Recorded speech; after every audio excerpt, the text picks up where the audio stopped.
मोदी जी, क्या अब इस देश में युवाओं के लिए आवाज उठाना, किसानों के हक की बात करना इतना बड़ा गुनाह हो गया है कि आप उन्हें जेल की काल कोठरी में डाल देंगे? दिल्ली पुलिस ने इंडियन यूथ कांग्रेस के अध्यक्ष उदय भानु चिब को 4 दिन की कस्टडी में ले लिया है, लेकिन इस गिरफ्तारी ने डर पैदा करने के बजाय एक ऐसी आग सुलगा दी है जो आपकी तानाशाही को भस्म कर देगी। मोदी जी, उदय भानु चिब के माता पिता ने जो कहा है उसे सुनकर किसी भी राष्ट्रवादी का खून खौल उठेगा। उनके पिता हरि सिंह चिब ने सीधा हमला बोलते हुए कहा है कि यह लोकतंत्र की हत्या है, हर इंसान को अपने विचार रखने का हक है। उदय ने कुछ गलत नहीं किया, वो तो इस देश के किसानों और नौजवानों के भविष्य के लिए लड़ रहा था। हरि सिंह चिब ने मोदी सरकार को आईना दिखाते हुए कहा है कि एक वक्त था जब महात्मा गांधी और उनके साथियों ने अंग्रेजों के खिलाफ आजादी की लड़ाई लड़ी थी, लेकिन आज दुख इस बात का है कि प्रधानमंत्री मोदी और उनके साथी तो हिंदुस्तानी ही हैं। कम से कम आप अंग्रेजों जैसा सुलूक तो मत करिए। ये हिंदुस्तान है और यहाँ के लोग राष्ट्रवादी हैं। आपको बता दें कि उन्हें अपने बेटे पर गर्व है, क्योंकि वो डरपोक नहीं हैं, योद्धा हैं।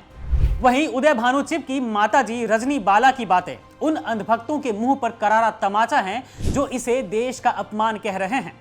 उन्होंने दहाड़ते हुए कहा है कि उदय ने कहा था कि हम गांधी के मार्ग पर भी चलते हैं और जरूरत पड़ी तो भगत सिंह भी बन सकते हैं। आज देश को भगत सिंह की जरूरत है। उन्होंने देश के हर नौजवान से अपील की है कि सब के सब भगत सिंह बनो और देश के बारे में सोचो।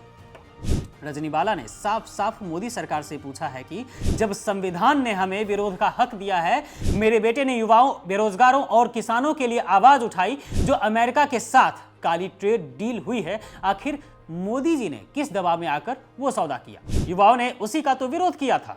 बीजेपी वाले कह रहे हैं कि एआई समिट में विदेशी मेहमानों के सामने प्रदर्शन करके देश का अपमान हुआ है, तो रजनी बाला ने उनकी याददाश्त ताजी कर दी है। उन्होंने पूछा है कि कॉमनवेल्थ गेम्स के दौरान बीजेपी वालों ने जो भयानक प्रदर्शन और हंगामा किया था दिल्ली में, वो क्या था?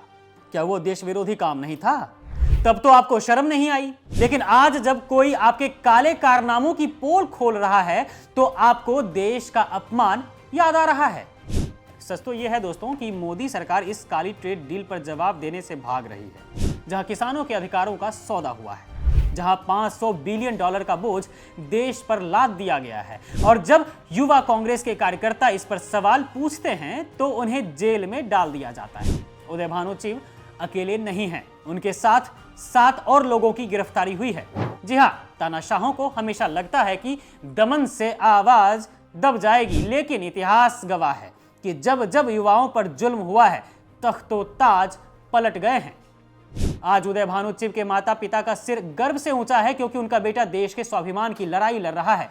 और मोदी जी, आपकी पुलिस की लाठियां और जेल की दीवारें उस हौसले को नहीं तोड़ पाएंगी।